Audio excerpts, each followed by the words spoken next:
By utilizing CPA marketing, we were able to lower a service-based business's cost per acquisition by 50%. Many marketing platforms have campaigns designed to achieve a certain cost per acquisition. So if you have enough data, you may be able to use one of those automated campaigns very easily. Even without data, we can show you how to achieve a great CPA in a few simple steps. I also want to mention that even if you have tried to lower your CPA before, I'm going to be providing you with the best strategies that actually work.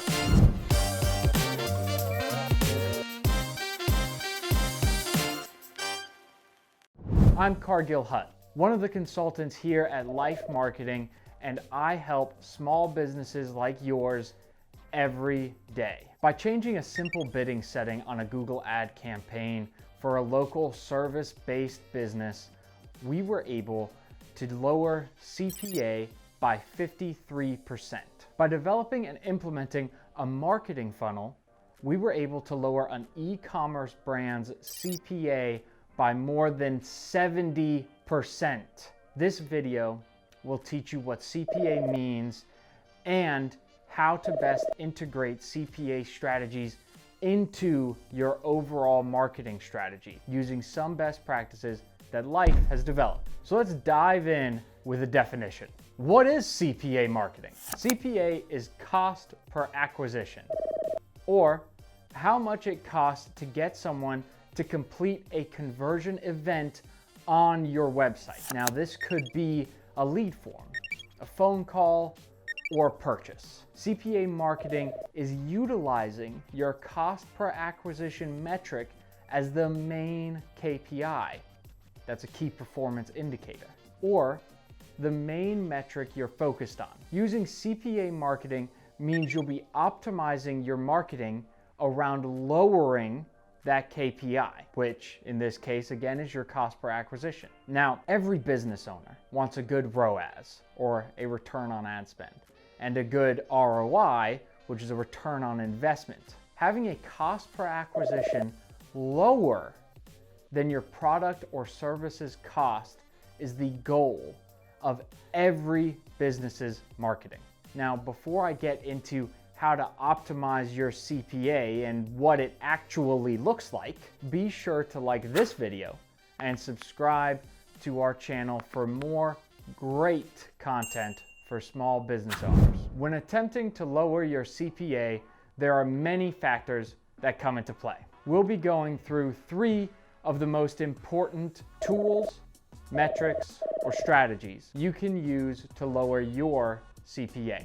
First, let's go over the platforms that have specific CPA settings. I should mention that these automated strategies will only work if you have tracking codes on your site for each specific platform, each conversion action, and if you have enough information in your account. If at any time you do not have enough information in your account, I urge you to run a non-automated strategy using best practices for advertising, something we'll be talking about in another video. But don't go anywhere because I have plenty of different strategies for you later on. Now, the 2 platforms I'd recommend for automated strategies are Google Ads and Facebook Ads. Google has a specific automated bidding strategy that is called Target CPA.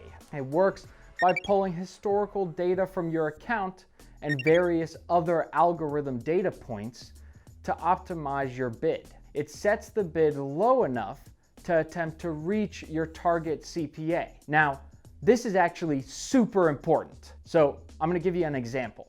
Let's say you're an e-commerce business that sells multivitamins. Now you want your average CPA to be $5. That's going to be an issue because the keyword best multivitamin has an average cost per click of $5.40. Even assuming 100% of clicks turn into sales, you're still 40 cents over your target CPA. So Google will not show your ad unless it's during super cheap times. Additionally, Google's target CPA bidding strategy works best if your account already has some data in it. We recommend that you allow for an absolute minimum of 15 purchases or conversions in a 30-day period before you attempt to switch over to target CPA bidding. Okay, moving on to Facebook. They have a cost cap capability, which means you're able to set a maximum you are willing to spend for any conversion action. It works similarly to Google's target CPA in the way that it pulls data from your Facebook account and your Facebook ad account and various other algorithm data points. And then it optimizes the delivery of your ad. The main difference is target CPA in Google allows for a little wiggle room in terms of going over the target, whereas Facebook's cost cap, that's a hard cap. There's no going over that thing. Additionally, Facebook's algorithm needs a little more information before we recommend initializing a cost cap. We recommend 50 conversions in a 7-day window. Whoa, Cargill, that's a lot of purchases to have that might be above my ideal cost per acquisition. I know, I hear you, but a conversion action does not need to be a purchase, which actually brings me to my next important aspect of CPA marketing, segmenting your audience. As I said in my What is a Marketing Funnel video, it is very unlikely that someone who just learned about your business is going to immediately purchase from you. This means that we need to have one overarching CPA goal for how much it costs to actually get a sale, but we also need to have multiple smaller CPAs for how much it should cost to get a subscriber on our email list, get someone to fill out a lead form, or even just to get someone onto our landing page.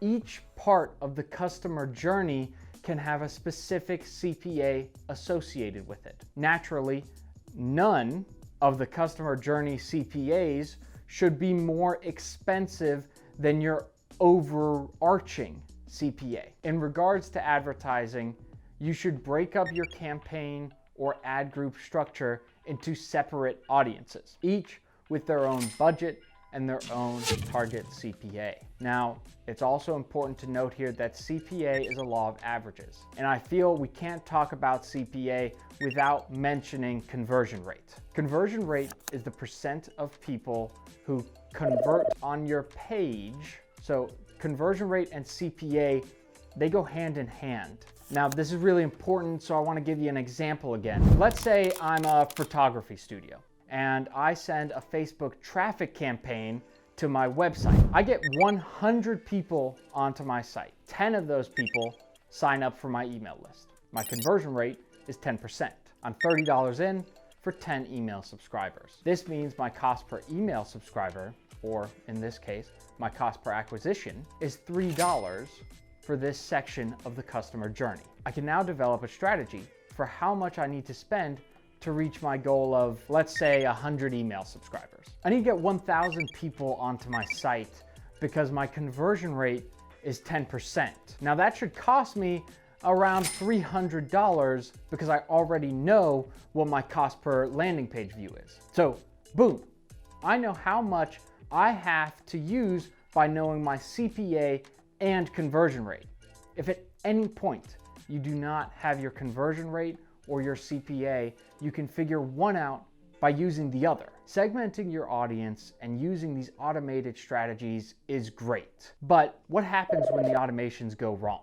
How would you even know? So let's talk about it. The most common effects of an automated strategy not working is, one, your ads just stop running, or a really great metric to focus on is frequency, or how often your advertisement is seen by the same person. When an algorithm doesn't have enough information or your target CPA is too small, it will just keep serving the ads to the absolute cheapest people at the cheapest times. Poor thing's trying its best, but that's not going to help your business. When this happens, go ahead and turn off the automated strategy.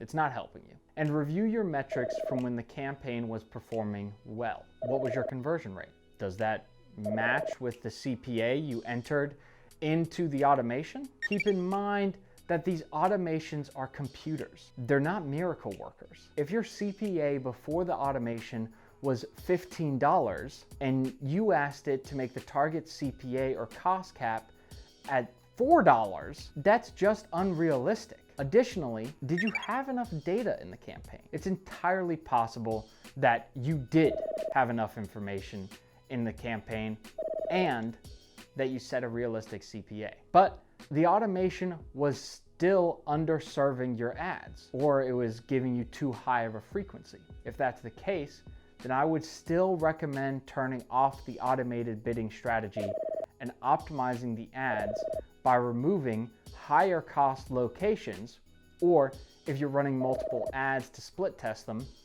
go ahead and turn off the ones with the higher CPA. That's gonna help you lower that metric. When doing this, be sure to view on a lifetime date range. We love hearing from you. Do you have any awesome results to share from CPA marketing? Do you wanna learn more about anything I spoke on? Let us know in the comments below.